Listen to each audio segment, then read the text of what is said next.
पुसावेसे हेची वाटे, पुसावेसे हेची वाटे, जे जे भेटे तयासी, देव कृपा करेल मज, काय लाज राखेल. अवघियाचा विसर झाला, अवघियाचा विसर झाला, हा राहिला उद्योग, देव कृपा करेल मज, काय लाज राखेल.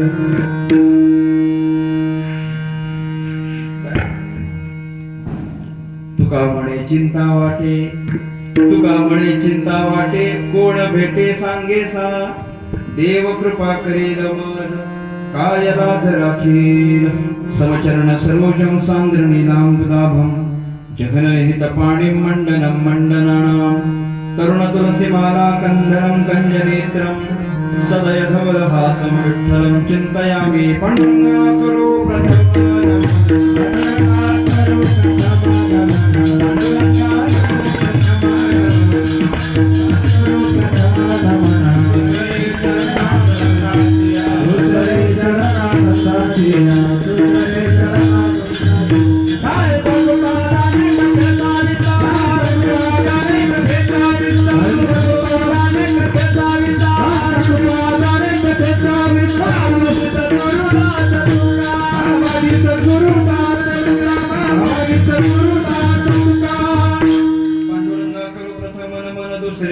संतांची त्यांच्या कृपादाने कथेचा विस्तार. बाबाजी सद्गुरु दास तुका, योगदान समायुक्तं निष्परिपंचलं परिग्रहं प्रसन्नं वदनं शान्तं मंगलं सुमनोहरं. ज्ञान वैराग्य संपन्न खंड निज बोध रूपं पूर्ण ब्रह्म श्री सद्गुरे वामनाय नमोस्तुते. नसे आप परैसा जगीचो महात्मा, विरक्ती श्रेष्ठ भक्ती स्मरे नित्यनामा. तिथी माघ पौर्णिमा साधवानी वाट धरिली निजधामा, नमस्कार माझा सद्गुरु सावळा रामा. मस्तक माझा पायावरी, या वारकरी संतांच्या, पुसावेसे हेची वाटे, जे जे भेटे तयासी, देव कृपा करेल मज, काय लाज राखेल. विठ्ठला विठ्ठला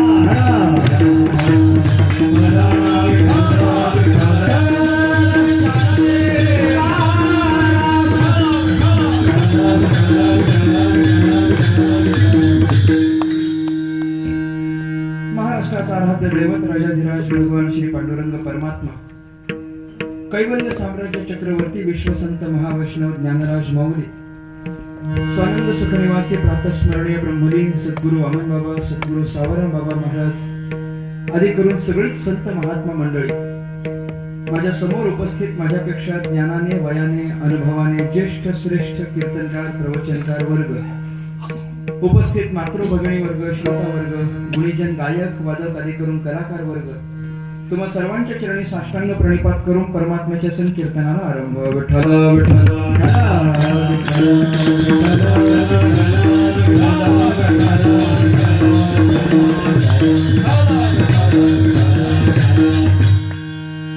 चिंतनाला आरंभ करण्यापूर्वी अल्पसा परिहार द्यायचं म्हणजे आपल्या या कुळकजाई गावामध्ये गेली 38 वर्ष संपन्न होणारा हा अखंड हरिनाम उत्सव, उत्सवातील आजची ही 6व्या दिवसाची कीर्तनरूपी सेवा माझ्यासारख्या एका सर्वसामान्य बालकाकडे सोपवली आहे. तद्निमित्ताने या ठिकाणी उपस्थित आहे. एक अत्यंत मोठी परंपरा असलेला आपला हा उत्सव आहे. मी मोठी परंपरा याच्याकरिता म्हणतोय कारण जवळजवळ 3 तप पूर्ण झालेली आहेत आणि 4थ्या तपाकडची आपली वाटचाल आहे. आणि शास्त्राचं म्हणणं असं असतं की आपण ज्या वेळेला एखादी साधना करायला घेतो तेव्हा त्या साधनेला आरंभ केल्यानंतर एक तप पूर्ण झालं की आपल्याला त्या साधनेच्या बदल्यात देवाकडे काहीतरी मागता येतं. शास्त्राचं म्हणणं असं आहे की कोणतीही साधना करायला घ्या, त्या साधनेत कमीत कमी एक तप गेलं पाहिजे. कमीत कमी एक तप तरी. इथं 12 दिवसातच बघतात, किंवा कमीत कमी एक तप तरी गेलं पाहिजे. 12 वर्ष आपण एखादी साधना सलग केली पाहिजे.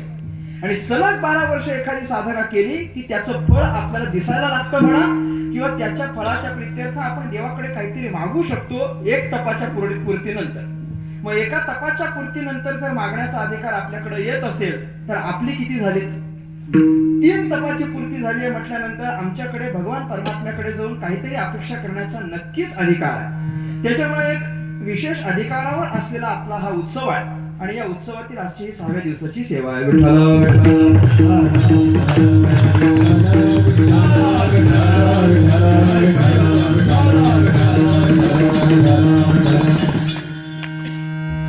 असा बऱ्याच लांबचा प्रवास करून इथपर्यंत पोहोचलेलो आहे. काही जास्त लांबचा म्हणजे मुंबईवरूनच आलेलो आहे. कारण आपण मगाशी म्हटलो त्याप्रमाणे बऱ्याच लोकांना हा पण प्रश्न पडणं शक्य आहे की सकाळी टीव्हीवर होते संध्याकाळी आमच्याकडे कसं काय. हा प्रश्न काही लोकांना पडणं शक्य आहे. बाबा सकाळी टीव्हीवर कीर्तन केलं ना आता लगेच इकडे कसे काय आले म्हणून. मी मगाशी तो गमतीचा किस्सा त्यांना सांगितला म्हणून तुम्हाला पण सांगतो. 2 वर्षापूर्वी जेव्हा पहिलं कीर्तन झालं म्हणजे शूटिंगचं झालं, सकाळी 7 ते 8 त्यांनी कीर्तन दाखवलं टीव्हीला. सकाळी 7 ते 8 हे कीर्तन झालं, टीव्हीचं कीर्तन झालं आणि त्याच दिवशी माझी सकाळी 10 ते 12 एका ठिकाणी काल्याची सेवा होती. मी अगदी वेळेत तिथे गेल्यानंतर गावचे लोक म्हणायला लागले लगेच कसे काय आले म्हटले. मी म्हटलं लगेच नाही यायला काय झालं. ते म्हटले आता 7 ते 9 तर टीव्हीवर होते. म्हटले लगेच कसे आले. त्यामुळे हा एक योगायोगच म्हणावा की आदरणीय श्रद्धेय महेश महाराजांनी वेगळ्या तारखेची मागणी केली होती परंतु जमलं नाही म्हणून आजच्या दिवशी आलो. आणि आजच्या दिवशी आल्याचं असं की बाबा आज सकाळी पण होतो, आज संध्याकाळी पण आहे, उद्या सकाळी पण आहे. या सगळ्या अनुषंगाने आज या ठिकाणी आपण सगळ्याच ग्रामस्थांचा श्रोत्यांचा योग येतोय. तदनिमित्ताने आजची ही सेवा सेवेकरता निवडलेला अभंग जगद्गुरु संत श्रेष्ठ तुकाराम महाराज यांचा 4 चरणांचा अत्यंत सरळ सोपा सगळ्यांच्या परिचयाचा आणि सगळ्यांच्या पाठांतरातला नसलेला हा अभंग आहे सगळे. कारण जास्त परिचयाचा नाहीये, अपरिचित असलेला थोडासा हा अभंग आहे. आणि या अभंगाच्या माध्यमातून जगद्गुरु संत श्रेष्ठ तुकाराम महाराज भगवान परमात्म्याकडे भगवंताचीच कृपा आपल्याला प्राप्त झाली पाहिजे अशा प्रकारची एक अपेक्षा घेऊन अंतःकरणामध्ये त्या कृपेची अत्यंत अपेक्षा करणारा अभंग आहे. अभंगाची जर आपण भाषा पाहिली तर या अभंगामध्ये कुठेतरी आपल्याला असं दिसून येतं की तुकाराम महाराजांना देवाच्या कृपेची अपेक्षा आहे आणि त्या अपेक्षेपोटीच तुकाराम महाराजांचे सगळे शब्द बाहेर आलेले आहेत. भगवान परमात्मा आपल्यावर कृपा करेल की नाही करणार, भगवान परमात्मा आपली लाज राखेल की नाही राखणार, या 2च प्रश्नांच्या उत्तराकरिता अख्खा अभंग तुकाराम महाराजांनी खर्ची घातलाय. अभंगाचा मतितार्थ फक्त ध्रुवपदात आहे. जे अभंगाचं 2रं चरण आहे त्या 2ऱ्या चरणातच तुकाराम महाराजांचं सगळं आटोपलेलं आहे. परंतु ते 2रं चरण आहे त्या 2ऱ्या चरणाची पूर्तता करणारा कोणी भेटेल का या प्रकारची चिंता व्यक्त करणारे 3रे चरण म्हणजे बाकीची राहिलेली 3 चरण आहेत. पहिलं, 3रं आणि 4थं चरण. 2ऱ्या चरणामध्ये तुकाराम महाराजांना काहीतरी अंतःकरणामध्ये वाटतंय आणि जे तुकाराम महाराजांना अंतःकरणात वाटतं ते आपल्याला देणारा कोणी भेटेल का अशी चिंता करणारा तुकाराम महाराजांचा अभंग आहे. वास्तविक पाहता चिंता आणि साधू ध्यानात घ्या, चिंता आणि साधू हे समीकरण बसत नाही. कारण साधूच्या मुखावर कधी चिंता नसली पाहिजे, साधूच्या मुखावर कधी चिंता नसली पाहिजे. किंवा उलट अर्थ लावून घ्या, ज्याच्या मुखावर कधीच चिंता नसते त्याला साधू म्हणा. ज्याच्या मुखावर कधीच चिंता नसते, कारण चिंता नाही असा माणूस आहे का मला सांगा. अजिबात चिंता वाटत नाही असा माणूस आहे की नाही. आपल्याला प्रत्येकाला चिंता आहे की नाही. हो नाही बोलत चला थोडस असं माना हलवा बघू माझ्यासाठी.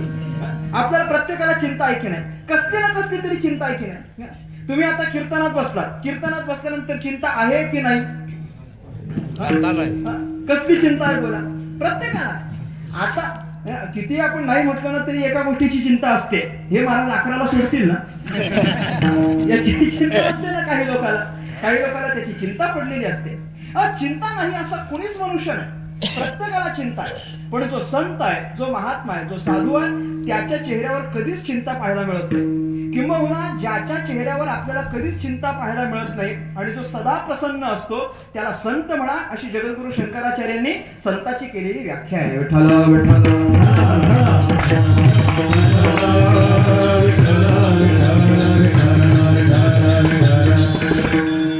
शंकराचार्य असं म्हणतात, शांतो महांतो निवसंती संतो वसंत वल्लोक हितम चरतः.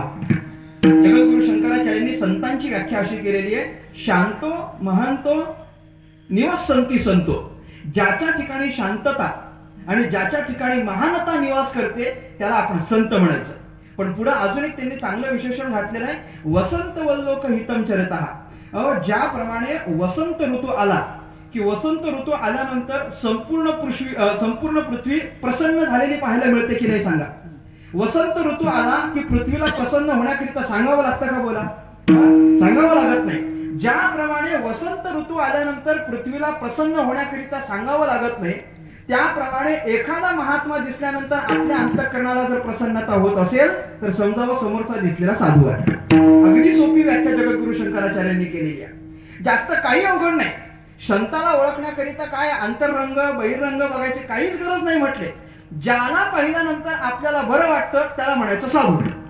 ज्याला पाहिल्यानंतर आपल्या चित्ताला प्रसन्नता होते, ज्याला पाहिल्यानंतर आम्हाला पूर्ण खात्री बसते की बाबा हा आता आमचा दिवस चांगला जाईल. बऱ्याचशा लोकांना पाहिल्यानंतर हाच प्रश्न पडत असतो, आता काम होईल की नाही. बऱ्याचशा वेळेला असं पण होतं, एखादं महत्वाचं काम घेऊन बाहेर निघालेला असतो आणि एखादा माणूस निघाला की लगेच घरी येतो. एखाद्या माणसाला पाहून घरी येतो, हा म्हणतो त्याचं तोंड बघितलं ना 100% खात्री आहे काम होणारच नाही, घरी आलेलं बरं. आई घेऊन घरी आला, त्याला माहितीये काम होणार नाही. परंतु त्याच ठिकाणी कधी कधी असंही होताना पाहायला मिळतं, एखादं न होणारं काम हाती घेऊन निघतो आणि न होणारं काम घेऊन निघाल्यानंतर समोर एखादा याचा माणूस दिसतो, एखादा चांगला माणूस दिसतो आणि तो माणूस पाहिल्यानंतर याला मनोमन असं वाटतं की बाबा माणसाचा चेहरा पाहिलाय ना, याचा चेहरा पाहिलाय म्हटल्यानंतर आज आपलं काम 100% होणार. अशा प्रकारची भावना ज्याच्याविषयी आपल्या अंतःकरणामध्ये होत असेल तो एक महात्माच असला पाहिजे असा विचार करायला काही हरकत नाही. ही जगद्गुरु शंकराचार्यांची उक्ती आहे. मला बोलायचं एवढंच आहे की एखादा साधू आणि चिंता हे समीकरण बसत नाही. साधूच्या मुखावर कधी चिंता नसली पाहिजे. मग साधूच्या मुखावर चिंता नसावी, साधूच्या ठिकाणी चिंता नसते असं जर आपण बोलत असू तर इथं तर तुकोबारा अख्खा अभंगात चिंता करतात. हा संपूर्ण अभंग तुकाराम महाराजांचा चिंतेचा आहे. मग या ठिकाणी तुकाराम महाराजांना चिंता जी वाटते ती कशाकरिता वाटते? तुकाराम महाराजांनी शेवटच्या चरणामध्ये तर तुका म्हणे चिंता वाटे म्हणजे स्पष्ट चिंता शब्द म्हटलेला. पण स्पष्ट जरी म्हटलेलं नसलं तरी पहिलं चरण, तिसरं चरण आणि शेवटचं चरण आपण थोडंसं व्यवस्थित बघितलं तर आपल्या ध्यानात येईल की तुकाराम महाराजांच्या अंतःकरणात बरेच प्रश्न पडलेले आहेत आणि त्या प्रश्नांचं उत्तर शोधण्याकरिता तुकाराम महाराज निघाले. कारण बोलण्यावरून एखाद्याची ओळख करून घेता येते की नाही मला सांगा. तो कसा बोलतो त्याच्यावरून आम्ही ओळख करून घेतो की नाही. बरं आपण बोलतो असं नाही. ज्ञानेश्वर महाराज हेच सांगतात आपल्याला, झाड जाणीचे फुले, माणस जाणीचे बोले आणि भोग जाणीचे केले पूर्वजन्मीचे. ज्ञानेश्वर महाराज बोलतात झाड जाणीचे फुले. एखाद्या झाडाची ओळख करायची असेल तर कशाने ओळख होते बोला? झाडाची फुलाने. त्या झाडाला आलेलं जे फूल, ते झाडाला आलेलं फूल आपल्याला ओळख करून देतं हे झाड कसलं. म्हणजे झाडाला आलेलं फूल झाडाची ओळख करून देतं. मानस जाणीचे बोले म्हणजे मानस, मानस म्हटलं बरं का, माणूस नाही म्हटलं, माणूस नाही मानस शब्द आहे. मानस म्हणजे अंतःकरण. मानस जाणीचे बोले म्हणजे माणसाच्या बोलण्यावरूनच आपल्याला समजतं याच्या अंतःकरणात काय आहे. याच्या अंतःकरणात आपल्याविषयी हित आहे की याच्या अंतःकरणात आपल्याविषयी प्रेम आहे हे कशावरून कळतं बोला? कशावरून कळतं? बोलण्यावरून. तुमच्या बोलण्यावरून मला कळेल हे.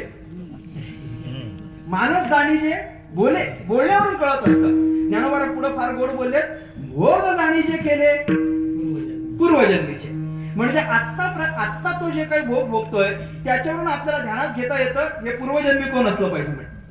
पूर्वजन्मीचा अंदाज मी तुम्हाला खरं सांगू का, मी अनेक वेळा सांगत असतो, पूर्वजन्मीचा अंदाज लावण्याकरिता माणसं जास्त काही बघत नाही.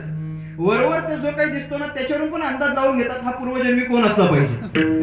मी अनेक वेळा सांगत असतो, एखादा माणूस जर फारच झोपत असेल तर त्याला आपण बोलतो की नाही, काय रे दिवस रात्र झोपलेला होतो, मागच्या जन्मात काय? बोला बोला तुम्ही, आपल्या सगळ्यांच्या ओळखीचं आहे हे. मागच्या जन्मात काय कुंभकर्ण होता काय असं बोलतो की नाही आपण. कीर्तन सुरू असावं, गर्दी भरपूर असावी आणि एखादा माणूस जर बाकीच्यांना तुडवत जर पुढे आला तर म्हणतो की नाही आपण, काय सगळ्यांना लाथा मारत चाललेला आहे, मागच्या जन्मात काय? किती ओळखीचं झालंय आपल्यासाठी, परिचयाचं झालंय की नाही सांगा. एखादा माणूस जर नुसताच बडबड करत असेल, काही विनाकारण जर नुसती बुनबुन करत असेल तर बोलतो की नाही, काय दिवस रात्र भुंकत असतो, मागच्या जन्मात काय कुत्रा होता काय. म्हणजे मला काय म्हणायचं आहे, आता जे काही त्याचा आपण पाहतो त्याच्यावरून आपण पूर्वजन्मीचा अंदाज लावतो. ज्ञानोबा हे तिन्ही दृष्टांत एका ओवीत देतात. बाबा झाड जाणीचे फुले, फुलावरून झाडाची ओळख, मानस जाणीचे बोले, बोलण्यावरून अंतःकरणाची ओळख आणि भोग जाणीचे केले पूर्वजन्मीचे असं असेल. आपल्याला फक्त मधलं महत्वाचं आहे, मानस जाणीचे बोले. माणसाचं अंतःकरण जर माणसाच्या बोलण्यावरून कळत असेल तर तुकाराम महाराजांची या अभंगातली भाषा ही तुकाराम महाराज देवाची कृपा या संबंधाने चिंता करणारा अभंग आहे. विठ्ठला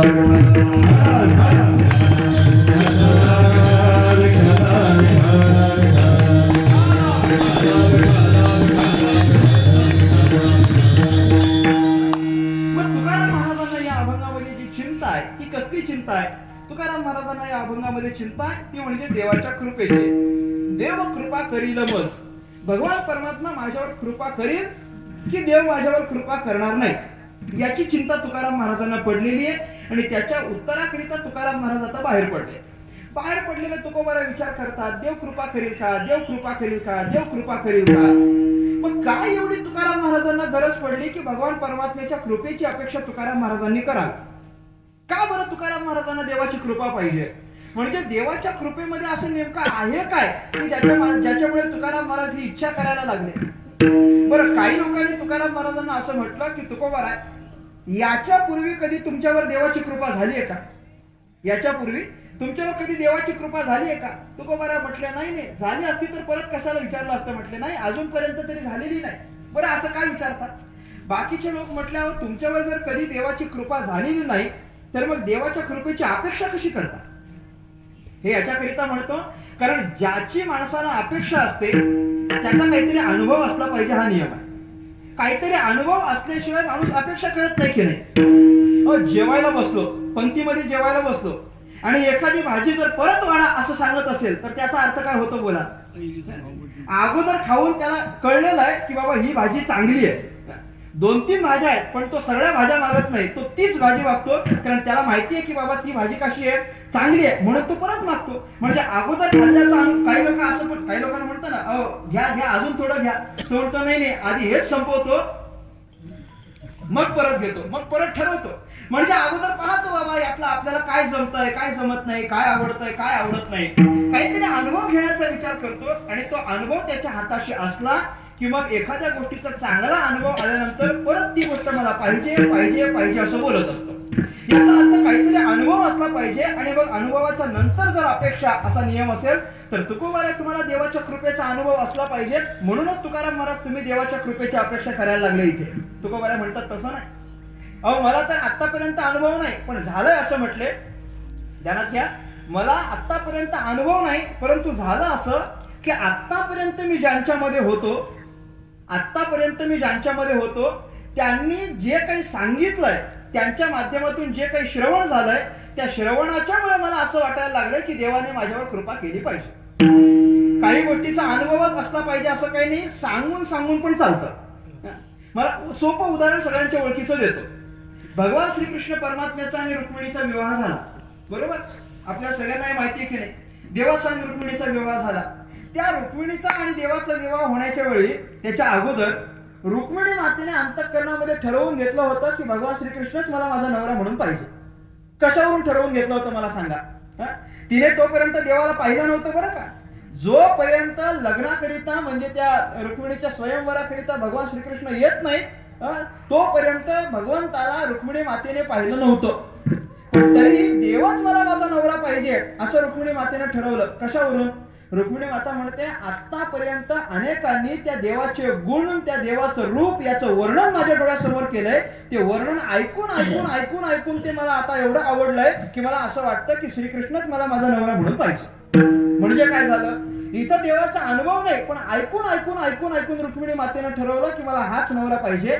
त्याप्रमाणे तुकोबारा बोलतात आम्ही पण या सगळ्या संतांचं ऐकून असं ठरवलं की आम्हाला देवाची कृपा पाहिजे. आतापर्यंत आम्ही या देवाच्या संबंधाने भरपूर कीर्ती ऐकलेली आहे आणि ती कीर्ती ऐकून आम्ही ठरवलं की आम्हाला देवाची कृपा पाहिजे.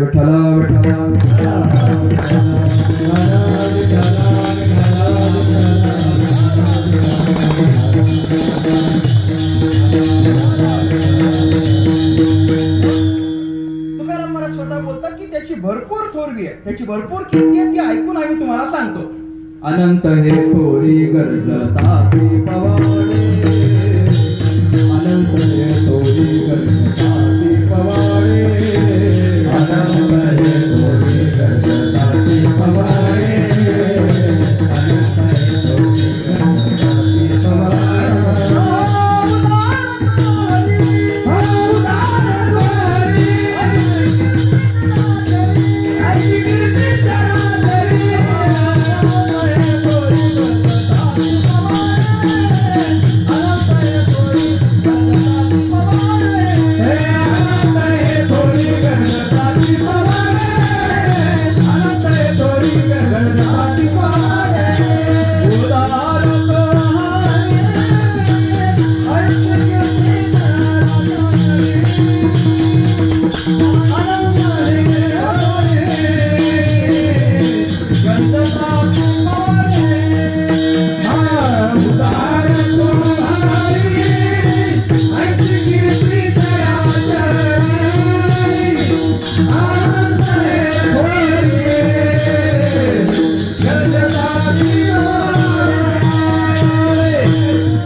तोरी गरजता ते पवाडे.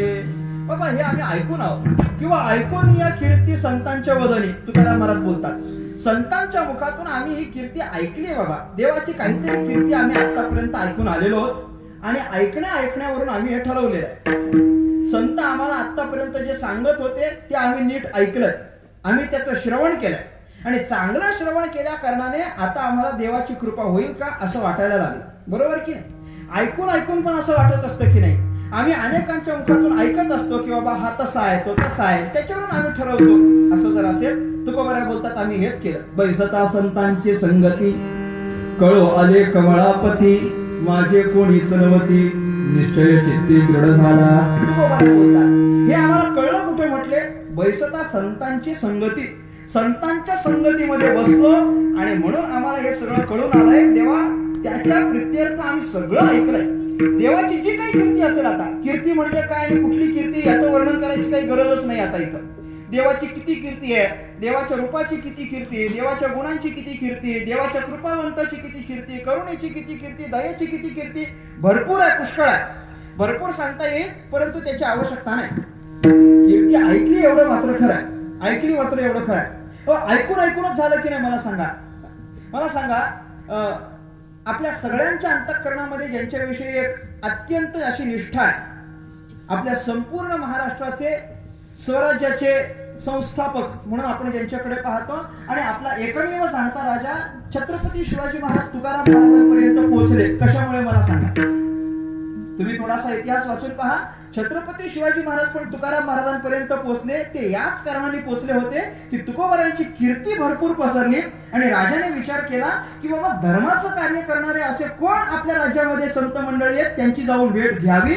म्हणून तुकोबारायांच्या भेटीकरिता छत्रपती देहूला पोहोचले होते. मला म्हणायचं काय आहे, ही कीर्ती ऐकून झालं की नाही? ज्याप्रमाणे राजाचं त्याप्रमाणे देवाच्या बाबतीत सुद्धा तुकाराम महाराजांच्या अंतःकरणात आहे. आम्ही बरंच ऐकलंय. देवाच्या कृपेविषयी आम्ही बरंच ऐकलंय आणि म्हणून आम्हाला असं वाटतंय की देव आमच्यावर कृपा करेल. कसं सांगू? देव कृपा करेल असं वाटतं, म्हणूनच तुकोबारायांना थोडीशी शंका. देव कृपा करेल मग प्रश्न आहे, करेल का बाबा देव कृपा? करील ना, त्याची अपेक्षा आहे, कृपेची अपेक्षा आहे, म्हणून प्रश्न आहे. ध्यानात घ्या, मी पुन्हा बोलतो, कृपेची अपेक्षा आहे म्हणून प्रश्न आहे. जिथं अपेक्षा नसते तिथं प्रश्नच नसतो, जिथं अपेक्षा आहे तिथं प्रश्न आहे. आपल्याला अशी अपेक्षा असते एखादे महाराज आमच्याकडे सत्याला यावेत, मग त्याचं नाव घेतल्यानंतर मग आम्ही विचार करतो पण ते आपल्याकडे येतील ना, असं आम्ही म्हणतो. येतील ना असं म्हणतो. अजून थोडस पुढचं बोलतो. एखादा मुलगा जर समजा लग्नाचा झाला असेल की लग्नाचा झाल्यानंतर त्याच्याकरिता एखाद्या मुलीचं स्थळ जातं. आता मुलीचं स्थळ गेल्यानंतर त्याच्या अंतःकरणामध्ये इच्छा असते खरी बाबा की त्या मुलीशी आपलं लग्न व्हावं, परंतु इच्छा जरी असली, अपेक्षा जरी असली तरी त्याला प्रश्न असतो, देतील ना आपल्याला ते? एवढं तर पटतं की नाही सांगा? देतील ना बाबा आपल्याला? देतील ना हा प्रश्न काय बाबा? त्याच्या मनामध्ये अपेक्षा निर्माण झाली की नाही? अपेक्षा आहे म्हणून प्रश्न आहे. अपेक्षाच नसली तर प्रश्नाचा संबंध येतोच कुठे? मला सांगा. प्रश्नाचा संबंध येत नाही. अपेक्षा असते आधी अंतःकरणामध्ये आणि मग प्रश्नाची जर निर्मिती होत असेल तर तुकोबाराय ज्या अर्थी देव कृपा करील मग प्रश्न टाकतात, त्या अर्थी तुकाराम महाराजांच्या अंतःकरणात देवाची अपेक्षा हे नक्की. कृपा पाहिजे बाबा. कशाकरिता पाहिजे? काय करते कृपा? देवाची कृपा अशी करते काय की तुकाराम महाराज देवाच्या कृपेची अपेक्षा करायला लागले? मी सांगतो पहा. देवाची कृपा काय करते? सगळ्यात महत्वाची गोष्ट म्हणजे देवाची कृपा तुम्हाला प्रेम देते. पुन्हा बोलतो, सगळ्यात महत्वाची गोष्ट देवाची कृपा आपल्याला प्रेम देते, कारण प्रेम देणं हे देवाच्या कृपेचं काम आहे. तुकाराम महाराज फार चांगलं बोलतात एका ठिकाणी. तुकाराम महाराज तर देवाच्या पुढ्यात जाऊन देवाला सांगतात, देवा आमचं काम आम्ही करू पण तुमचं काम तुम्ही करा. हे सांगण्याचं धाडस पण आपल्याकडे असलं पाहिजे. देवाला जाऊन तुकोबारायांनी सांगावं, देवा आम्ही आमचं काम करतो पण तुम्ही तुमचं काम करा. आणि त्याच्यामध्ये आमचं काम काय आणि तुमचं काम काय हे पण तुकाराम महाराजांनी सांगितलेलं आहे. म्हणजे फक्त एवढं सांगून मोकळे नाही झाले, आमचं आम्ही करू तुमचं तुम्ही करा असं सांगून तुकोबाराय मोकळे होत नाही. आमचं आम्ही करू म्हणत असताना आमचं काम काय आणि तुमचं तुम्ही करा म्हणत असताना तुमचं काम काय हे पण तुकाराम महाराज सांगतात. तुकोबारायांनी त्याचं गोड वर्णन केलेलं आहे. तुकोबाराय बोलतात बघा, माझ्या हाती करावे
चिंतन तुम्ही कृपादान प्रेम द्यावे. तुकाराम महाराज देवाला बोलता का माझ्या हातात काय आहे, मी देवाचं चिंतन करणं हे माझ्या हातात आहे. भगवान परमात्म्याचं भजन करणं माझ्या हातात आहे. भजनात टाळी वाजवणं माझ्या हातात आहे. मुखाने विठ्ठल विठ्ठल म्हणणं माझ्या हातात आहे. कीर्तनकाराने नाही सांगितलं तरी माझ्या हातात आहे बाबा.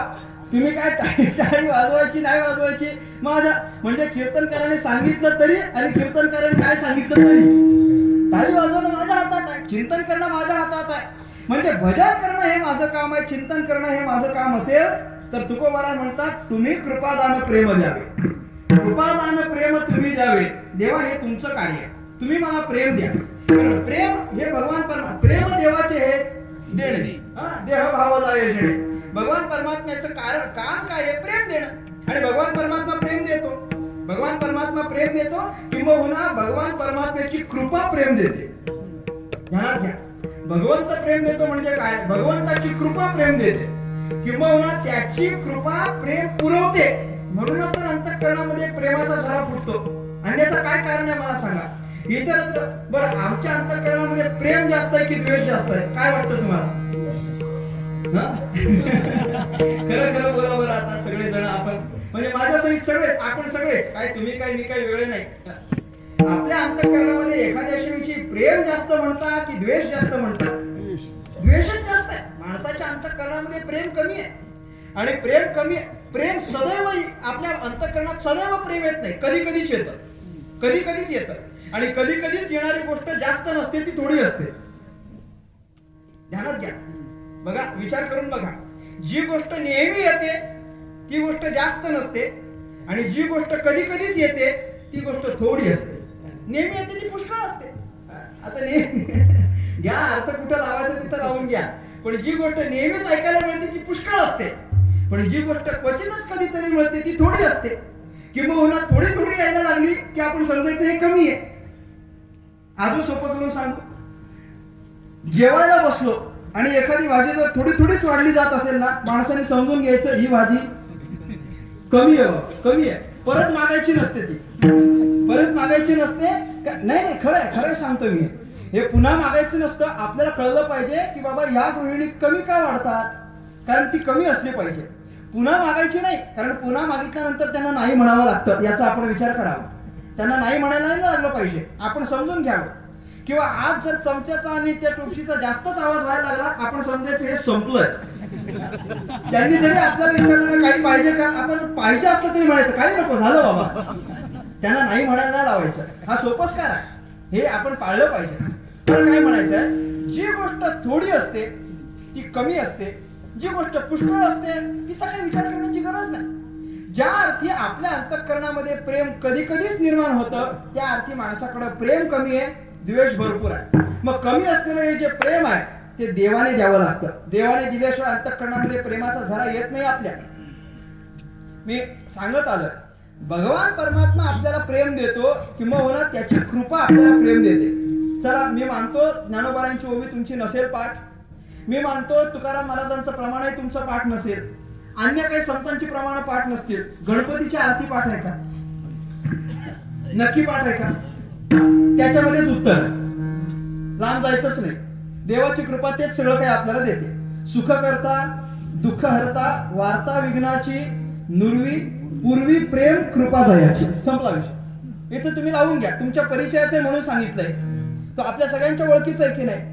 भगवान गणपती ही गणपतीची केलेली स्तुती आहे. आरती म्हणजे काय, देवाची केलेली स्तुती असते. आणि आरती का करायची? माझ्याकडे आरतीच्या संबंधाने एक पुस्तक आहे. त्या पुस्तकामध्ये असं पहिलाच प्रश्न आहे की बाबा आरती का करावी, आपण का करायची आरती? बरं, आरती शेवटीच का करायची, आरती का बरं करायची? तर त्याचं उत्तर असं आहे, म्हणजे जर आपण एखादं पूजा कर्म करायला घेतलं, एखादं आपण ब्रह्मकर्म करायला घेतलं, एखादं आपण पूज्य कर्म करायला घेतलं, तर ते कर्म करायला सुरुवात केल्यापासून ते कर्म करून संपेपर्यंत आपण आतापर्यंत जे काही कर्म केलेलं आहे त्या कर्मात जर काही चुका राहिल्या असतील तर त्या चुका जिथं सुधारता येतात तिला म्हणायचं आरती. आरतीमध्ये त्या सगळ्या चुका माफ होतात. फक्त मला प्रश्न एवढाच पडलाय की सगळ्या चुका जर आरतीत माफ होतात तर आरतीतल्या चुका कुठे जातात? हा मला पडलेला फार मोठा प्रश्न आहे.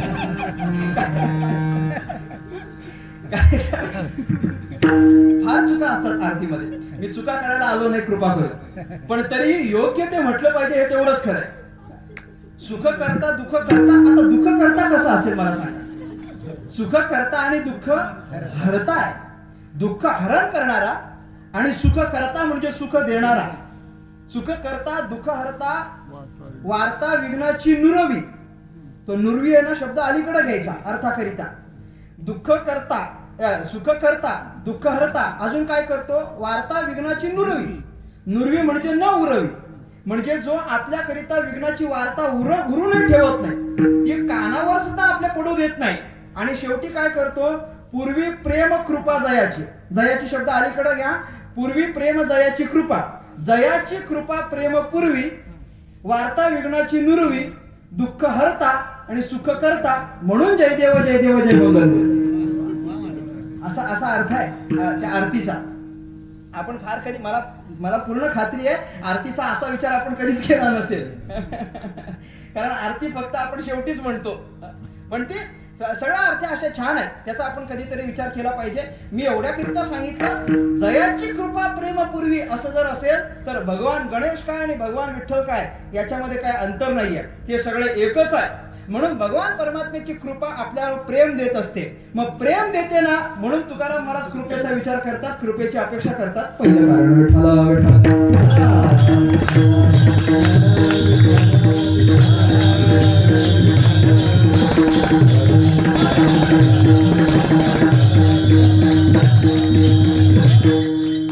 दुसरं कारण सांगतो मी, फार कारण सांगणार नाहीये. दुसरं कारण कृपेचं असं आहे की भगवान परमात्म्याची कृपा तुम्हाला ज्ञान प्राप्त करून देते. मला सांगा, उदाहरण मी तुम्हाला गोकुळातलं देतो. गोकुळातल्या लोकांना जे ब्रह्मज्ञान झालं त्याला कारण काय आहे? गोकुळीच्या लोका झाले ब्रह्मज्ञान, केली या वाचून जप तपे.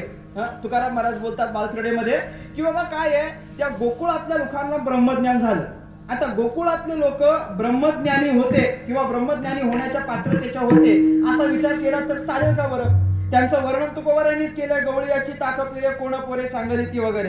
त्यांचा काही फार एवढा काही मोठा अधिकार नव्हता, पण तरी त्या लोकांना ब्रह्मज्ञान झालं.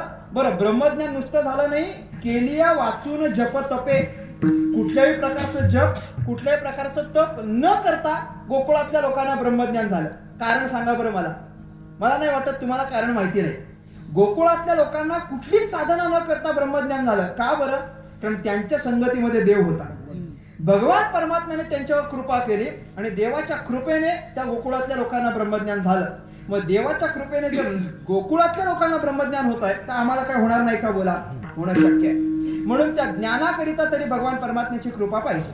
म्हणजे ज्ञानाकरिता कृपा असेल, प्रेमाकरिता कृपा असेल, किंवा पुढचं बोलू का, देवाने कृपा केली की सगळंच मिळतं, एवढ्याकरिता तरी कृपा पाहिजे. देवाचीच कृपा झाली म्हटल्यानंतर काय मिळायचं वाक्य मला सांगा? देवाचीच झाली ना. भगवान परमात्म्याची कृपा झाली की साधं बोलतं काही. मी तर अनेक वेळा बोलतो, देव भगवान परमात्मा जर प्रसन्न झालेच, होणार नाही आपलं तेवढं काही चांगलं नाही की देव आपल्या समोर प्रसन्न व्हावे, पण देव जर आपल्या समोर प्रसन्न झालेच तर देवासमोर काय मागावं? काय मागवा? तुम्हाला काय वाटतं काय मागितलं पाहिजे मला सांगा? मागण्याचा आजचा विषय नाही, पण तरी मी बोलतो की देव जर आपल्या समोर प्रसन्न झालेच तर आपण काय मागावं मला सांगा? काय मागाल तुम्ही? करा बरं अंतःकरणामध्ये स्वतःच्या स्वतः विचार. देव आपल्यावर जर प्रसन्न झाले तर काय मागणार? काय मागावं हे पण याची पण अक्कल असली पाहिजे माणसाला, की आपण काय मागितलं पाहिजे.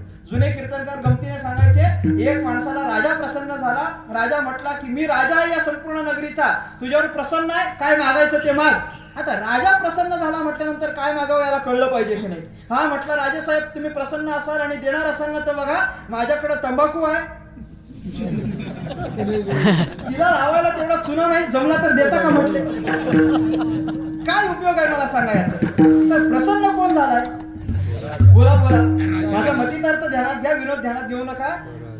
प्रसन्न झालेला कोण आहे? राजा. आणि हा राजाकडे मागतो काय? मागावं का? बोला आपण नाही ना. आता तोच उदाहरण मी आपल्याकडे लावतो. आता तेच उदाहरण मी आपल्याकडे लावतो. अहो, भगवान परमात्म्याकडे काहीतरी अलौकिक मागणं, ध्यानात घ्या. देवाकडे काहीतरी, भगवान परमात्म्याकडे काहीतरी अलौकिक मागणं हे काहीतरी चांगलं मागण्यासारखं आहे, आणि देवाकडे जाऊन संसार मागणं म्हणजे राजाकडे चुना मागण्यासारखं आहे. म्हणून देवाकडे काय मागावं हे कळलं पाहिजे. भगवंत जर आपल्या समोर प्रसन्न झालेच किंवा नाही जरी झाले तरी देवाजवळ जाऊन आपण जेव्हा नमस्कार करतो ना, तेव्हा देवाला आपण एवढंच सांगावं, देवा काहीच नको, फक्त तुमची आमच्यावर कृपा असू द्या, बाकी काही नको. कृपा असू द्यावी, बाकी काही करू नका. म्हणून तुकाराम महाराजांनी जाता जाता काय अपेक्षा केली मला सांगा. आम्ही जातो, तुम्ही कृपा असू द्या, बाकी काही नको. देवाची कृपा असली म्हणजे सगळंच मिळतं. म्हणून 3 कारणांचा मी सर्व विचार केलाय. ज्ञान प्राप्त होतं म्हणून देवाच्या कृपेची अपेक्षा आहे. प्रेम मिळतं म्हणून देवाच्या कृपेची अपेक्षा आहे. कारणांची यादी मोठी आहे, पण सगळ्यांना एकाच कारणात घ्यायचं झालं तर देवाच्या कृपेने सगळंच प्राप्त होतं म्हणून देवाच्या कृपेची अपेक्षा आहे. आणि या अपेक्षेपोटी तुकाराम महाराजांना पडलेला प्रश्न आहे, देव माझ्यावर कृपा करील की नाही करणार.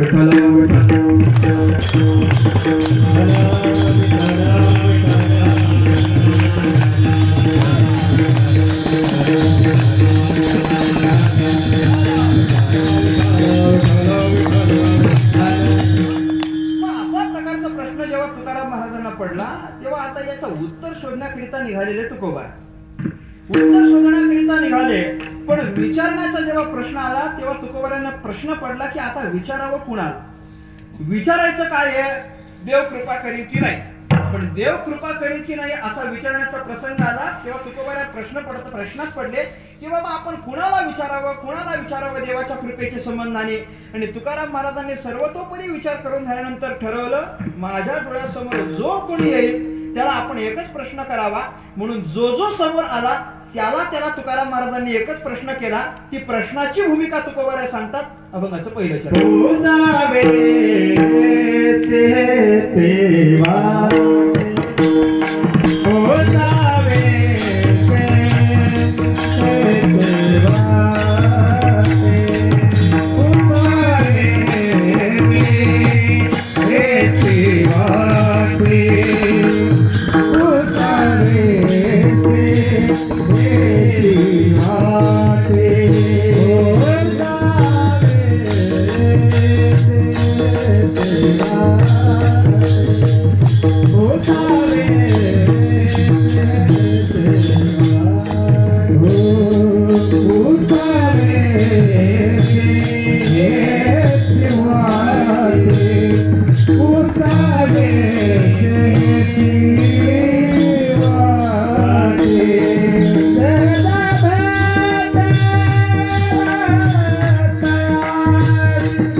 हेच मला पुसावेसे म्हणजे विचारावंसं वाटतंय.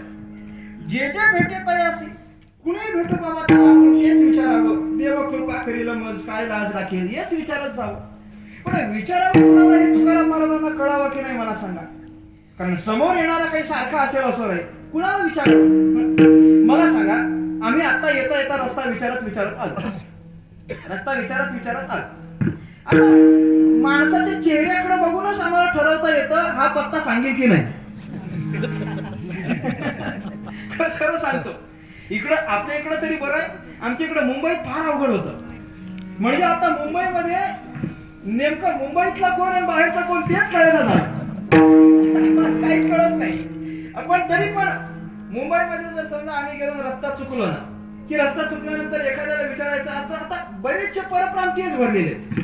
पण तरी त्याच्या चेहऱ्याकडे बघूनच आम्हाला ठरवता येतं बाबा याला काही पत्ता सांगता येणार नाही, याला विचारण्याच्या भानगडीत पडू नये. मग एखाद्याचा चेहरा पाहिल्यानंतर हा बाबा हा सांगू शकतो त्याला विचारला पाहिजे. असं आपण तुमचा माझा सारखाच अनुभव आहे, काही वेगळा नाही.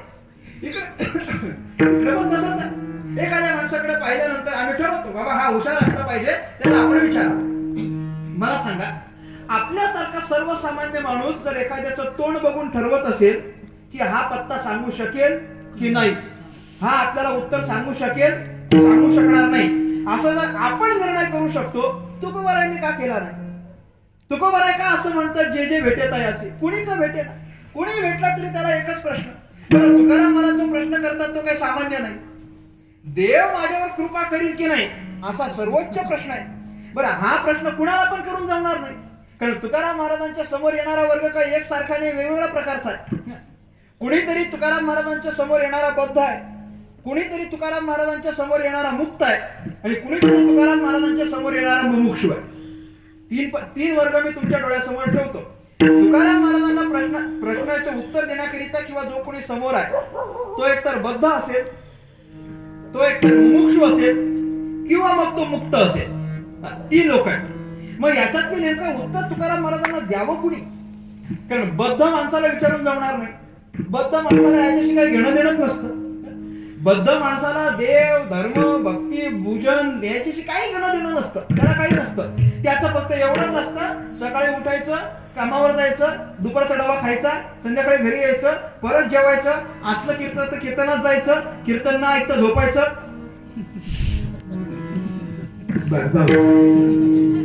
तेवढं तिथलं झोपून झालं की परत घरी यायचं, परत झोपायचं, सकाळी उठून परत कामावर जायचं. एवढंच त्याचं ठरलेलं असतं. याच्यापेक्षा पलीकडे त्याची काही इच्छा नसते. तेवढंच त्याला माहिती असतं. बाबा आपण काय केलं पाहिजे, काही नाही. ल्यावे खावे प्यावे असावे सदैव हेची करी हाव संसारिक माणसाला फक्त एवढंच वाटत असतं, बाबा 2 वेळेचं खायला भेटावं आणि मग काय आपलं घर कुटुंब व्यवस्थित चाललं पाहिजे. याच्या पलीकडे त्याचं काही अपेक्षा नसते आणि तो त्याच्या पलीकडे काही करत पण नाही. वाढावे संतान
मग ज्याला फक्त संसाराची चिंता आहे त्याला विचारून चालेल का देव कधी भेटेल, देव कृपा करील का, असं विचारून चालेल त्याला? नाही चालणार, नाही चालणार. मग कुणाला विचारावं? म्हणजे बद्ध नावाचा जो एक वर्ग आहे तो बाजूला झाला. आता कोण राहिले? बोला बोला बोला. तुम्ही बोलत नाही तर मी पुढेच जात नाही अजिबात. कारण तुमचं प्रतिउत्तर तर आलं पाहिजे की नको, प्रतिसाद तर आला पाहिजे. मी सुरुवातीला 3 वर्ग सांगितले की नाही तुकोबाराच्या डोळ्यासमोर. कोणकोणते 3 वर्ग आहेत? बद्ध आहे, मुमुक्षु आणि मुक्त आहे. एकाचा विषय संपला, बद्धाचा विषय संपला. आता राहिले कोण? एक तर मुमुक्षु आणि तिसरा मुक्त. मुमुक्षु माणसाला विचारून चालेल का? जो मुमुक्षु आहे तो. आता मुमुक्षुला तरी काय विचारावं? कारण मुमुक्षुला विचारायला जावं तर तो यांच्यातलाच, मुमुक्षुला विचारायला जावं तर तो यांच्यातलाच. कारण त्याला पण असेच प्रश्न पडलेले असतात. देव माझ्यावर कृपा करेल का, देव माझ्यावर कृपा करेल का, देव माझ्यावर लक्ष देईल का, हेच त्याचे प्रश्न. त्याची तळमळ पण अशीच असते की नाही हो? तो दुसरा काही विचार करत असतो. मुमुक्षु काय? मोक्षम इच्छन्ति ती मुमुक्षु. जो मोक्षाची इच्छा करतो, जो भगवान परमात्म्याची इच्छा करतो त्याला मुमुक्षु म्हणा. ही जर मुमुक्षुची भावना असेल तर मुमुक्षु आणि तुकोबार हे दोघं एकाच वर्गातले, आणि एकाच वर्गातले असल्यानंतर कुणी कुणाला विचारावं? 7 दिवसाचे उपाशी असलेला माणूस 15 दिवसाच्या उपाशी असलेल्या माणसाला भेटावा आणि त्याला म्हणावं माझ्या जेवणाची सोय कर. चालेल का? मला सांगा बरं, कसं चालेल ते? आमच्याकडे एक म्हण आहे, एकादशीच्या दिवशी शिवरात्र पाहुणी, ही पण उपाशी आणि ती पण उपाशी की नाही. आता ज्यांच्याकरिता उपवास असेल त्यांच्याकरिता उपाशी, जे एकादशी माहिती असून पण पोहे खात असतील त्यांच्याकरता ही म्हण नाही. एकादशी शिवरात्र पाहुणी म्हणजे दोघी पण उपाशी आहेत. कोणी कोणाला विचारावं. एक दुःखी माणूस दुसऱ्या दुःखी माणसाला जाऊन भेटतो आणि त्याला सांगतो माझं दुःख दूर करा. कसं होणं शक्य आहे. म्हणजे एकाच वर्गातले एकामेकाला भेटले तर त्याचा काही उपयोग होत नाही. इथं तुकोबरायची भूमिका पण मुमुक्षुची आहे आणि समोर असलेला पण मुमुक्षु असेल तर मुमुक्षुला विचारून उपयोग होत नाही. विठ्ठला विठ्ठला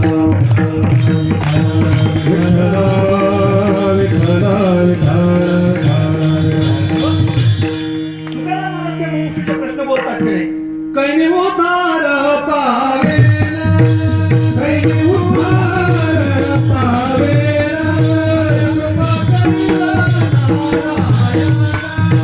काय कृपा कैला नारायणा, ऐसे तुम्ही सांगत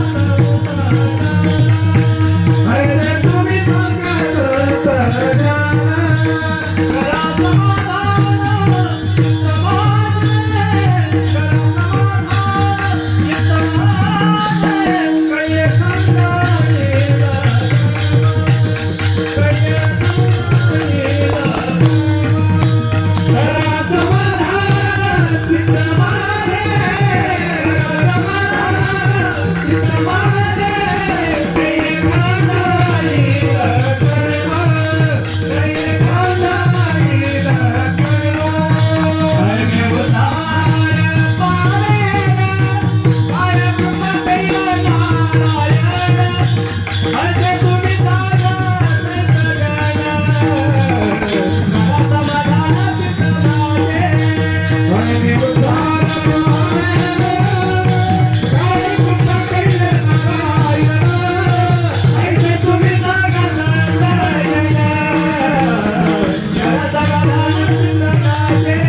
त्याचा प्रश्न आहे. काही कृपा करील नारायण त्याचा प्रश्न आहे. काही खंड येईल कर्म त्याचा प्रश्न आहे. हे सगळे जर त्याचे प्रश्न असतील तर मुमुक्षु आणि तुकाराम महाराज एका वर्गातले जमत नाही. मुमुक्षुला विचारून नाही चालत. मुक्ताला विचारा, मुक्त माणसाला विचारा. आता मुक्त माणसाला विचारायला जावं तर तो सांगण्याच्या भानावरच नसतो. त्याला सगळं माहिती आहे पण तो दुसऱ्याला उत्तर द्यावं एवढ्या भानावर तो नसतो. म्हणजे भानावर नसलेल्या सगळं माहिती असतं असा गैरसमज करून घेऊ नका. तो भानावर असतो, त्याला माहिती सगळं आहे पण तो सांगण्याच्या भानावर नसतो. त्यामुळे त्याला विचारून तो मुक्त आहे ना. मुक्त असल्या कारणाने त्याला काय वरचेवर जी काही देहादिक कर्म होतात ही त्याच्याकरिता फक्त निमित्त म्हणून राहिलेली असतात. उगा भोगायचे म्हणून ते वर्तता दिसती देही करी ते देही ना माझे पायी मी त्याचे हृदय समग्र असे ज्ञानोबाला बोल. काय बाबा ते फक्त वरवरून देहावर राहताना दिसतात नाहीतर ते देहावर अजिबात नसतात. देहाचा त्यांचा काही संबंध नसतो. जे देही उदास भक्त ऐसे जाणार, जे देही उदास ते देहावर कसे असतात म्हटले उदास. तुका ज्ञानोबा बोलतात तया ते कर्तव्य असे उरले लोका लागी. त्यांना जे काही देहादिक कर्म असतात ते लोकांसाठी म्हणून करतात. म्हणजे त्याला माहिती सगळं आहे परंतु तो सांगण्याच्या भानावर नसतो. मग त्याला विचारून चालणार नाही. म्हणजे तिन्हीचे तिन्ही वर्ग काय झाले बोला बाद झाले. मग तिन्हीच्या तिन्ही बाद झाले. मग आता विचारायचं कोणाला. शेवटपर्यंत प्रश्नाचाच विचार आहे. बाबा विचारायचं. मुक्ताला नाही विचारायचं संपलं. मुमुक्षुला नाही, बद्धाला नाही. मग तुकोबारांना प्रश्न बरं प्रश्न जरी पडला आणि विचारणारा सांगणारा जरी समोर नसला तरी पण असं सगळ्यांनाच विचारणं तरी कितपत योग्य आहे. सगळ्यांनाच विचारायला जाणं कितपत योग्य आहे. मी त्याचं उत्तर देतो आणि हा पहिला मुद्दा मी संपवतो. त्याचं उत्तर असं आहे, ज्या विषयाची अंतःकरणामध्ये अतिशय इच्छा निर्माण होते, ध्यानात घ्या, ज्या विषयाची किंवा ज्या विषयाच्या प्राप्तीची अपेक्षा अंतःकरणामध्ये अत्यंत तीव्र निर्माण होते, अत्यंत तीव्र निर्माण झालेली इच्छा, मग त्या इच्छेपोटी आम्ही कुणाला आणि काय विचारतो या भानावर तो स्वतःच नसतो. मी तुम्हाला उदाहरण देईन याची. जेव्हा एखादी गोष्ट पाहिजे पाहिजे पाहिजे पाहिजे असं आम्हाला वाटतं आणि त्याची इच्छा अत्यंत तीव्र होते, तेव्हा तीव्र झाल्यानंतर आपण कुणाला विचारतो याचं त्यांना भान नसतं. म्हणून काय होतं ते कोणालाही विचारतात. 2-3 मी उदाहरण देतो. भगवान परमात्मा आपल्याला भेटलाच पाहिजे ही इच्छा जेव्हा ज्ञानोबारायांच्या अंतःकरणात निर्माण होते तेव्हा ज्ञानोबाराय पत्ता कोणाला विचारतात सांगा? पहिलं तो गे काऊ कोकत आहे, शकून गे माये सांगत आहे की नाही? सांग बाबा, शकून सांग मला. बरं, शकून विचारावं कुणाला? वास्तविक शकून कोणाला विचारला पाहिजे? मुहूर्त मुहूर्त कोणाला विचारावा? अहो पोपटाला ना. असं काय करता तुम्ही? ज्योतिषाजवळ काय असतो मला सांगा? पोपट असतो की नाही? मग वास्तविक तो शकून म्हणजे मुहूर्त कुणाला विचारला पाहिजे? पोपटाला विचारला पाहिजे. पण ज्ञानोबाराय कुणाला विचारतात? शकून गे माये सांगत आहे. बाबा कुणाला? पहिलं तो गे काऊ. कावळा म्हटलाय. कावळ्याला कावळ्या नाही म्हटलं, कावळ्याला कावळा पण नाही म्हटलं, कावळ्याला काऊ म्हटलंय. एवढ्या प्रेमाने विचारलं तुकाराम महाराजांनी. ज्या कावळ्याला आमच्या देखील काहीच किंमत नाही. कावळा, बरं कावळा तुमच्या खिडकीत आला तर काय काय त्याला खायला देता मला सांगा? काहीच नाही. त्याला किती वेळा बसू देता तिथे खिडकीत? बसू देता का नाही? 2 वेळा काव केला तरी हाकलून लावतो त्याला. आपण हाकलवून लावला त्या कावळ्याला. तुम्हाला खरं सांगू का, ज्याला ज्याला आपण हाकलवून लावतो ना त्याला त्याला संत जवळ करतात. ज्याला ज्याला सामान्य माणूस हाकलवून लावतो त्याला त्याला संत जवळ करतात. उदाहरण देऊ. कावळ्याला हाकलून लावलं, ज्ञानोबारायांनी जवळ केलं. भुंग्याला हाकलवून लावलं, भुंगा भुंगा भुंग्याला भ्रमर हाकलवून लावलं, ज्ञानोबाराय जवळ करतात. परिमळाची धाव भ्रमर ओढी. रेड्याला हाकलवून लावलं, ज्ञानोबारायांनी जवळ केलं. दगडाला आपल्या लेखी किंमत नाही, तुकोबारायांनी जवळ केलं. अशी अनेक उदाहरणं आहेत की ज्याला ज्याला सामान्य माणूस हाकलवून लावतो त्याला त्याला साधू संत जवळ करतात. थोडस बोलू का मग पुढे अजून? समाज जर तुम्हाला हाकलवून लावत असेल काही काळजी करू नका. ज्ञानोबा तुकोबा आहेत, पदरात घेतील. ज्ञानोबा तुकोबा सोडून मग दुसरे पदरात घेणारा कोणी नसतं. मला मुद्दा एवढा मांडायचा आहे की बाबा कावळ्याला ज्ञानोबारायांनी विचारलंय. कारण काय आहे? तेव्हा त्यांची इच्छा जेवढी तीव्र झालेली होती की आपण कुणाला विचारावं याच्या भानावर ज्ञानोबाराय नाही. कावळ्याला जाऊन विचारलं. बरं, नुसतं विचारलं नाही, बाबा तू मला पत्ता सांग. उड उड रे काऊ, उड उड रे काऊ तुझे सोडाने म्हणविन पाऊ. उड उड रे काऊ तुझे सोडाने म्हणविन पाऊ. उड उड रे काऊ तुझे सोडाने म्हणविन पाऊ. उड उड रे काऊ तुझे सोडाने म्हणविन पाऊ. पहिलं तो काऊ कोकता है, पहिलं तो काऊ कोकता है. सकून गे माय सांगता है, सकून गे माय सांगता है. उडा उड रे काऊ तुझे सोडाला मडविल पाऊ. उडा उड रे काऊ तुझे सोडाला मडविल पाऊ. उड उड रे काऊ तुझे सोडाला मडविल पाऊ. उड उड रे काऊ तुझे सोडाला मडविल पाऊ. भाताचे भुंडे लाविल तुझे तोंडे, भाताचे भुंडे हे लाविल तुझे तोंडे. सत्य सांग गोटी, सत्य सांग गोटी, सत्य सांग गोटी, सत्य सांग गोटी. डोळे निवडताय. उडा उड रे काऊ तुझे सोडाने म्हणविन पाऊ. उड उड रे काऊ तुझे सोडाने म्हणविन पाऊ. गोड आहे, अभंगच अगदी गोड आहे. उड उड रे काऊ तुझे सोन्याने मडवीन पाहू.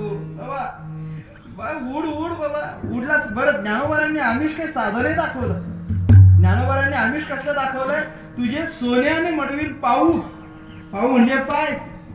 सोने म्हणजे सोन्याचे अलंकार करीन. कशाला म्हटले? तुझ्या पायाला. म्हणजे पायात जर सोनं देईल तर बाकीचं काय म्हटले?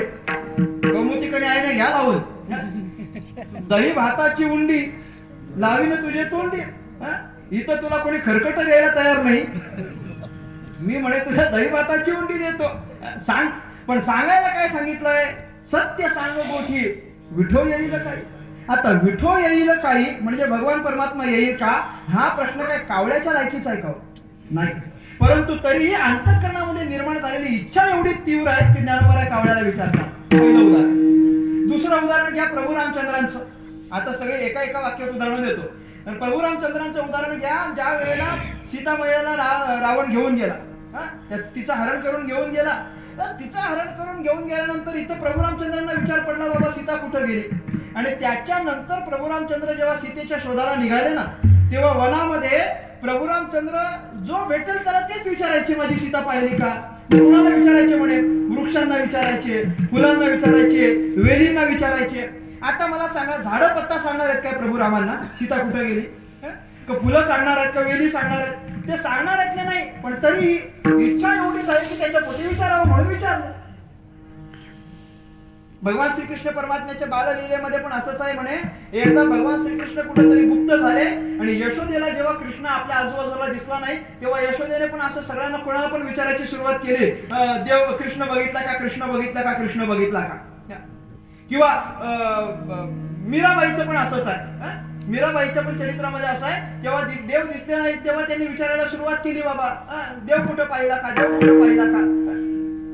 गौड प्रसिद्ध म्हणतो ना, पाहिला पाहिला. ते कधी आहे? पाहिल्यानंतरच आहे. त्याच्या आधी प्रश्न आहेत सगळे. माझा कृष्णा देखील का रे, वगैरे वगैरे. हे सगळं मला म्हणायचं काय आहे, एवढ्याकरिताच म्हणायचं, इच्छा जेव्हा तीव्र निर्माण होते तेव्हा तीव्र निर्माण झालेली इच्छा समोर कोण आहे याचं भान त्याला नसतं. म्हणून तुकाराम महाराज म्हणतात, जे जे भेटे हरी भेटे रहिया मदारे दिलीरा, हरी बिन रहिया मदारे दिलीरा, हरी बिन रहिया मदारे दिलीरा, हरी बिन रहिया मदारे दिलीरा. कबकी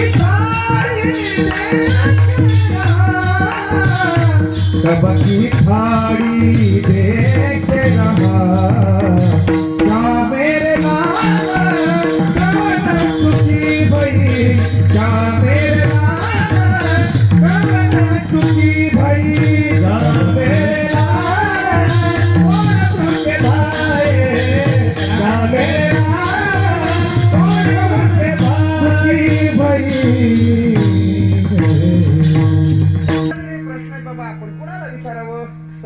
तुकाराम महाराजांच्या देवाच्या कृपेची इच्छा एवढी तीव्र की तुकाराम महाराज मग आता जो भेटेल त्याला विचारतात, पुसावेसे हे चिवाटे जे जे भेटे तयासी. बरं ध्यानात घ्या, तुकाराम महाराज जो जो नाही म्हटले, जे जे म्हटले. कारण जो म्हटलं असतं तर मर्यादा आली असती. जे म्हटले म्हणजे कुणी असो ना, मग तो सजीव असो निर्जीव असो, जे जे भेटे तयासी. मग काय विचारायचं? देव कृपा करील, मग देव माझ्यावर कृपा करील का. बरं देव माझ्यावर कृपा करेल का इथपर्यंत ठीक आहे, पण पुढचा प्रश्न तुकोबारांचा गोड आहे, काय लाज राखील. तुकाराम महाराज म्हणतात काय लाज राखील. म्हणजे एक तर कृपेची इच्छा होतीच, पण लाज राखील म्हणजे देवाने लाज राखावी अशी जर तुकाराम महाराजांना इच्छा असेल तर देवाने नेमका लाज कसली राखावी आणि तुकोबारांना नेमका लाज कसली वाटते याचा थोडक्यात विचार करू. सगळ्यांनी टाळी वाजवून देवाचं पूजन करा. विठोबा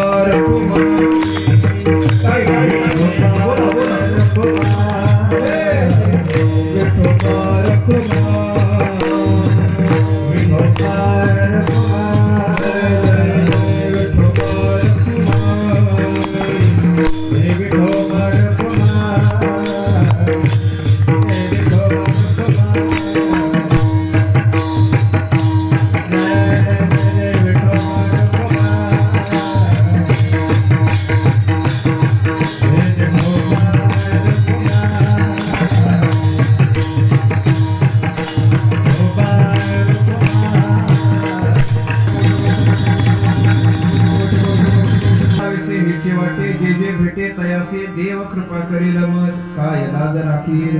जगद्गुरु सर्वश्रेष्ठ तुकाराम महाराजांनी देवाच्या कृपेची इच्छा आहे, पण कृपा करणारा भगवान परमात्मा माझ्यावर कृपा करील का आणि माझी लाज राखील का या प्रश्नांच्या चिंतेपोटी उत्तर शोधायला निघालेले तुकोबारा या अभंगामध्ये पाहायला मिळतात. पैकी देवाची कृपा कशाकरिता पाहिजे याचा आपण विचार केला आणि तुकाराम महाराज कुणाला पण का विचारात सुटले या दोन प्रश्नाचा विचार करून आपण इथपर्यंत आलो. आता तुकाराम महाराज जे पुढे बोलले लाज राखील का त्याचा आपण थोडा विचार करू. तुकाराम महाराजांना नेमका लाज राखील का असं म्हणायचं असेल तर लाज म्हणजे नेमका काय? लाज राखील का म्हणजे नेमका कसली लाज वाटते? आपल्याला कसली लाज वाटते मला सांगा. सर्वसामान्यपणे आपल्याला लाज कसली वाटते? ज्या गोष्टीमुळे समाजातल्या आपल्या प्रतिमेला डाग लागण्याची शक्यता आहे ती गोष्टीची आपल्याला काय वाटते? लाज वाटते. अशी एखादी गोष्ट होऊ नये असं आपल्याला वाटत असतं. सर्वसामान्य माणूस तिला लाज म्हणतो. एखादी गोष्ट एखाद्या भलत्या माणसाला जर करायला सांगितलं तर तो म्हणतो काही काय सांगता मला काय लाज आहे की नाही? असं आहे की नाही? असं होत की नाही आपण मला काय लाज आहे की नाही? म्हणजे ती गोष्ट जर केली तर माझी लाज जाईल असं त्याला वाटत असतं की नाही? मग त्यात तुकाराम महाराजांना बरं तुकाराम महाराजांना लाज होती म्हणजे तुकाराम महाराजांना एखाद्या समाजातल्या व्यक्तीला जशी लाज वाटते तशी तुकोबारायांना पण लाज वाटत होती. असा जर विचार करायला आपण जाऊ तर तुकाराम महाराज गाढवावर हसत हसत बसले होते. ऐकिले चरित्र माहितीये ना आपल्याला. तुकाराम महाराजांची गावामधून धिंड काढली म्हणजे अर्थात गाढवावर बसवलंय आणि तुकाराम महाराजांच्या गळ्यात चपलाचे हार घातले आणि तुकाराम महाराजांची धिंड काढली. गाढवावर बसून तुकाराम महाराजांना गावात फिरवायला लागले. फिरवता फिरवता तुकाराम महाराजांच्या घरापर्यंत आले. घरापर्यंत आल्यानंतर तुकाराम महाराज आता आपल्या सारख्याला गाढवावर बसवल्या आल्यानंतर घरापर्यंत आलो असतो तर आपण घरात तोंड दाखवलं असतं का मला सांगा? दाखवलं नसतं की नाही? तुकाराम महाराज लोकांना म्हटले थांबा जरा म्हटले थांबा जरा माझ्या घरातल्याला कळू द्या की म्हटले गावकऱ्यांनी माझी कशी मिरवणूक काढली ते घ्या मिरवणूक काढली ते. बरं तुकाराम महाराजांनी घरामध्ये आपल्या पत्नीला आवाज दिला आवले अगं बाहेर आहे म्हटले माझ्या गावकऱ्यांनी कशी म्हटले माझी मिरवणूक काढली बघ जरा. मिरवणूक शब्द ऐकल्यानंतर आवलीला प्रश्न पडला तुकोबारायांची मिरवणूक गावकऱ्यांनी काढावी एवढी चांगली बुद्धी गावकऱ्यांना कधी आली बरं? म्हणून बघण्याकरिता आले तर तिने बघितलं बाबा मी तुकोबारायचंच बोलतोय. तिने बघितलं तुकाराम महाराज गाढवावर बसले गळ्यामध्ये चपलांचा हार आहे आणि हे मिरवणूक म्हणतात. तेव्हा ती म्हटली अहो हिला मिरवणूक म्हणत नाहीत, अहो हिला धिंड म्हणतात. धिंड तुम्ही गाढवावर बसल्यात मिरवणुकीला घोडा लागतो गाढव नाही. तुकाराम महाराज म्हटले एवढंच आहे ना घोडाच पाहिजे ना. तिथं तुकाराम महाराजांनी घोडा करून दाखवला आणि मग तुकाराम महाराज म्हटले गाढवाचे घोडे आम्ही करू दृष्टी पुढे. मुद्दा वेगळा. पण तुकाराम महाराजांना जर लाजच अशी वाटत असती तर तुकाराम महाराज गाढवावर बसून इथपर्यंत आलेच नसते घरातल्याला तोंड दाखवत नसते. सामान्य लाजेचा विषयच नाही तुकोबारायांचा. सामान्य लाजेचं तुकाराम महाराजांना बोलायचंच नाही. मग तुकाराम महाराजांना लाज कशाची वाटते? लाज म्हणजे नेमका तुकोबारायांना काय बोलायचंय? उत्तर देतो आणि थांबतो. लाज म्हणजे तुकाराम महाराजांना बोलायचंय जन्मा या संपूर्ण हा जो मनुष्य या मृत्यू लोकांमध्ये जन्माला येतो ना त्याचं इथं जन्माला येणं आणि देवाची कृपा संपादन न करता मरणं हीच मोठी लाज आहे. तर जन्माला येणं ही मोठी लाज. जन्माला येणं ही मोठी लाज. मी नाही म्हणत ज्ञानोबा म्हणतात हे बहु असो देहपणे. ज्ञानोबा काय म्हटलंय का? हे बहु असो देहपणे नावा रूपासी येणे नाही लाजीरवाणे यावू. ज्ञानोबा बोलले देहासी आणि नावा रूपासी येणे नाही लाजीरवाणे याहुनी म्हणजे याहुनी लाजीरवाणे नाही. या देहाला येणं आणि स्वतःला काहीतरी नाव रूप प्राप्त करून घेणं म्हणजे निर्गुणामध्ये असणारे आपण त्रिगुणात्मक होऊन या ठिकाणी येणं, या देहाला येणं, हा देह माझा आहे असं म्हणणं, या सगळ्याच गोष्टी म्हणजे अत्यंत लाजीरवाण्या आहेत. याच्यापेक्षा लाजेची दुसरी गोष्टच नाही.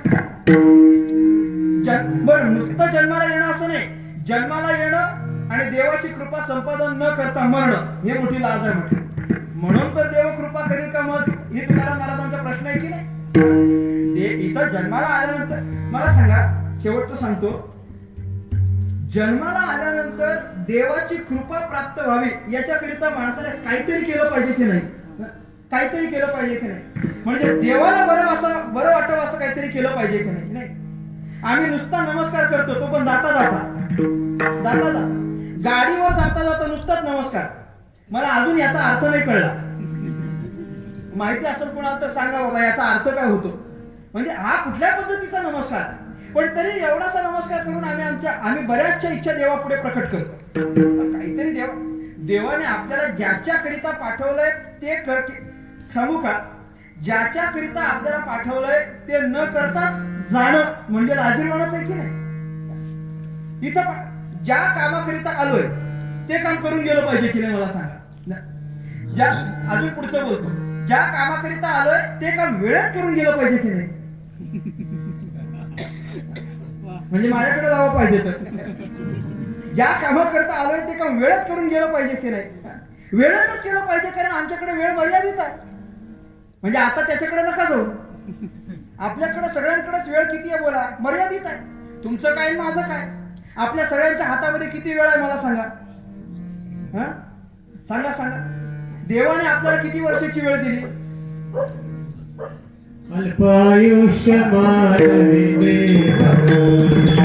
अल्पायुष्य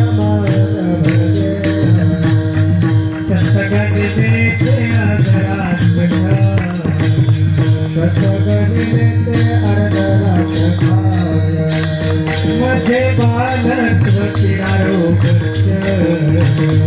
मध्ये बालत्व किनारोग काय भजनाची उरले ते पाहिला.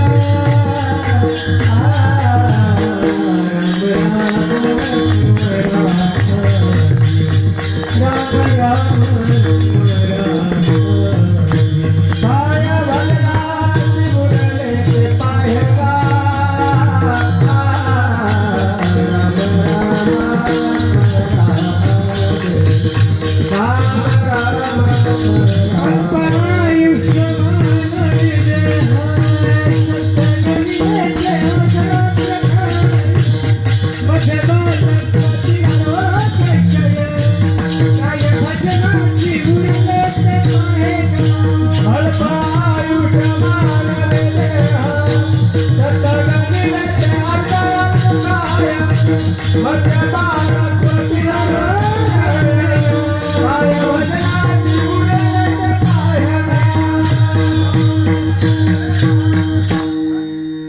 किती सोपं गणित तुकाराम महाराजांनी सांगितलंय. अल्प आयुष्य मानव देह शत गणिले, म्हणजे किती आयुष्याची वेळ दिली आपल्या हातात, 100 वर्षाची. म्हणजे देवाने आपल्याकडे 100 वर्षाची दिली, पण तरी आपल्या हातात किती आहे मला सांगा. आपलं आयुष्य किती बोला, ज्याला गॅरंटी त्यांनी 100 म्हणा बघू. किती किती आयुष्य आपलं, 100 नाही बाबा, 70 वर्षाचं पकडू का. गणित करायचं, किती वर्षाचं पकडू तुम्ही सांगा. क्षण भंगूर नाही भरवता वाऱ्याचा वट तोडायचा, काही जन्म गंगा पडता पुढे उतार कोण आहे आपल्या हातामध्ये बाबा किती, 70 वर्षाची. मी याचा विचार करतोय, अल्प आयुष्य मानव देह शत गणिले ते अर्ध मात्र काय, 70 वर्षाचं आयुष्य 100च दिलंय, पण मी आपल्या पुरतं लावून घेतो. आता 70 वर्षाचं आयुष्य दिलं, अर्ध रात्र काय राहिले किती, 35. मध्ये बालत्व करा 10 वर्ष बाजूला करा त्याची, राहिली किती. पिढा 5 बाजूला करा, रोग अजून 5 बाजूला करा, 15. किती राहिले, 15. आता लग्न झालं, 10 बाजूला करा, 5. 5. आता पोरं बाळा झाली, अजून 5 बाजूला करा. सांगा बरं, काय भजनाशी उरले ते काय राहिलं भजनाला मला सांगा. मग काहीच नाही, मग असं काहीच न करता जर मेला तर तुकोबारा म्हणतात याच्यासारखं अजून दुसरं लाजिरवाणं काय आहे, याच्यासारखं दुसरं अजून लाजिरवाणं काहीच नाही. हो, इथं आल्यानंतर भजन न करता जाऊ याच्यासारखं काही लाजिरवाणं नाही. भजन करून गेलं पाहिजे. भजन करता तुम्ही जर भजन करत नसाल तर तुमच्या जनते पाप्यामध्ये काय फरक आहे बोला. भक्ती केली पाहिजे की नाही. तुम्ही जर भक्ती करत असेल तर माणूस, भक्ती करत असेल तर माणूस, भक्ती नसेल करत तर त्याच्यासारखा पातकी कुणीच नाही, कुणीच नाही. आणि अनेक प्रमाण आपल्याला या संबंधाने देता येतील. पण भक्ती करत असेल तर मनुष्यपणा तरी साधी, नारायण म्हणजे भगवान परमात्म्याचं भजन असेल तरच मनुष्यत्व आहे, नाहीतर लाज आहे. विठ्ठला विठ्ठला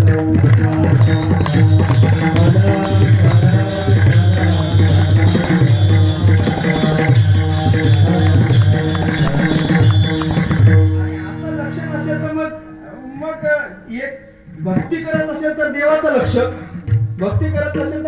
वर्ष नाही. ज्ञानोबारांचं प्रमाण मला द्यायचं होतं. हरी विना जन्म तो नरकाची पैजा, हरी विना जन्म तो नरकाची पैजा, हरी विना जन्म नरकाची पैजा, हरी विना जन्म नरकाची पैजा, हरी विना जन्म तो नरकाची पैजा, हरी विना जन्म तो नरकाची पैजा, हरी विना जन्म नरकाची पैजा, हरी विना जन्म नरकाची पैजा.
महेश महाराजांनी सांगितलं होतं म्हणून गायलं बरं का.